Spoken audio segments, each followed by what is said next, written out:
Goeiedag! Good day, fellow South Africans. On the day after this absolutely chaotic election that they had, the 8th of May 2019 is now the 9th of May. And look, I have to tell you, I was sent this link to this video, which is very, very interesting because it's really what initiated this channel. It's the real history of South Africa. If you have a look at my first video, I'll actually link it down below. It's had over 100,000 views, and it's who were the original landowners in South Africa. And it's not rocket science. You know, the Nguni and the Bantu tribes invaded southern Africa from the north because they were looking for new pastures. And those tribes included the Khoisan and the Zulu and many, like the Pondos and many others. While the whites came into Cape Town in 1652, as we know, through Jan van Riebeeck. And both sides, so it's almost like being in one of these little compressors. In the KwaZulu-Natal area, the Bantu came through, and they just started exterminating the Khoi and the San in that area. And I don't mean taking them in as slaves or anything like that. They just exterminated them. And they killed everything in their path, absolutely bloodthirsty. Whereas in the south, in Cape Town, the first white settlers who came through under Van Riebeeck and other people later on, although they might have not treated the Khoi and the San in the best way possible, they did allow them to continue living, which is a huge difference to just killing them. And so the early history of South Africa is from the north. You had the Bantu and Nguni tribes coming through, exterminating all the other people that they came across.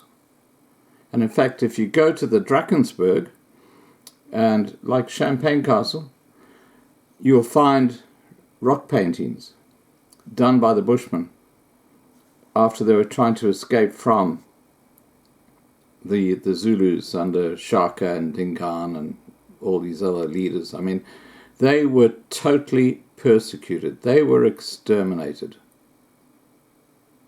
Quite extraordinary. Now, the reason I'm talking about this is because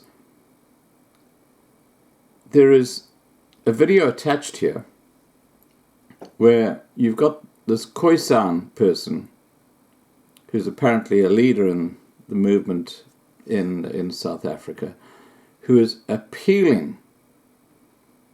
He's appealing for the political parties to recognize the Khoisan as the original human inhabitants of southern Africa. And they were. And no one has ever recognized them. And you know why they haven't? Because it doesn't suit the agenda of people like Malema and Ramaphosa and the expropriation of land without compensation, which, as I've said so many times, is a load of BS. Okay? BS, by the way, stands for bullshit. Now, what has happened is that the Khoisan people, which includes, quite honestly, the Griqua people, whose main settlement is at Kranshoek near Plettenberg Bay, are a lovely, lovely people. And, you know, I have been advocating so long for parties like VFF Plus and COPE to embrace these guys and bring them into their community. And all this guy is asking for in this video is for other groups or other political parties to recognize their authentic position as the original landowners in South Africa. That's all he's asking for. And of course they're not doing it because it's not politically expedient for them to do it. But you can Google this and you can do whatever you do, and you'll see very quickly that the whole of Southern Africa was just used by the Khoi and the San people, or the Khoisan people. There were no Bantu there, there were no whites there were no Nguni people there. They are the people who've come in and invaded the Khoisan people's land. And all they're asking for is for someone to recognize them as the original landowners. Now, I think, in fact, I know, if Cope, for example, reached out to the Khoisan and said, look, we are now recognizing you as the original landowners of South Africa, I think that would be a huge turning point in this whole debate, because it would put the ANC and the EFF, forget the BLF, I mean, they're at 0.02% of the vote that came out yesterday, so forget them. I mean, we're not going to talk about Andile anymore, he's totally irrelevant. But the ANC and the EFF are relevant because they've got a large percentage of the vote.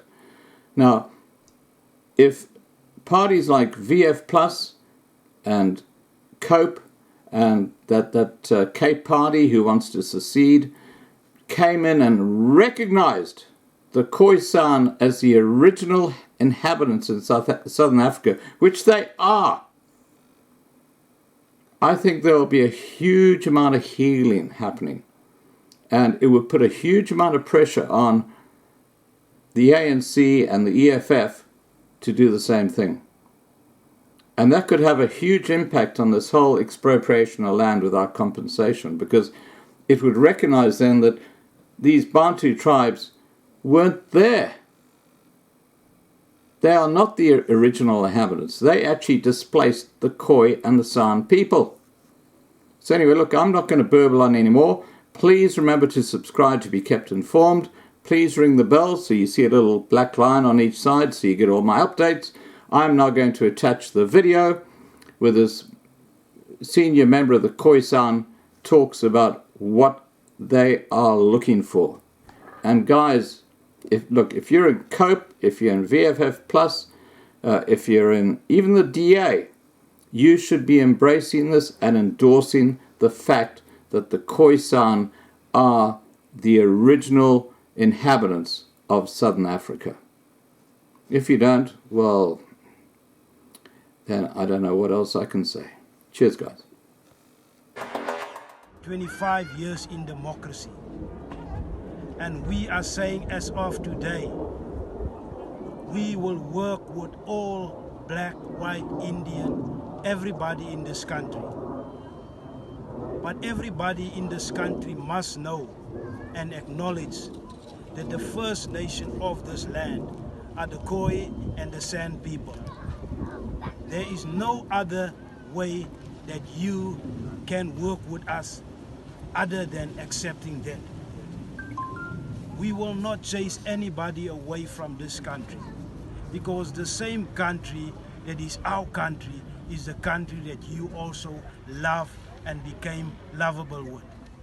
You grew your children in this country. Your children became adults and they became grandfathers and grandmothers. So it is generation after generation that people have been living in this country together with the First Nation.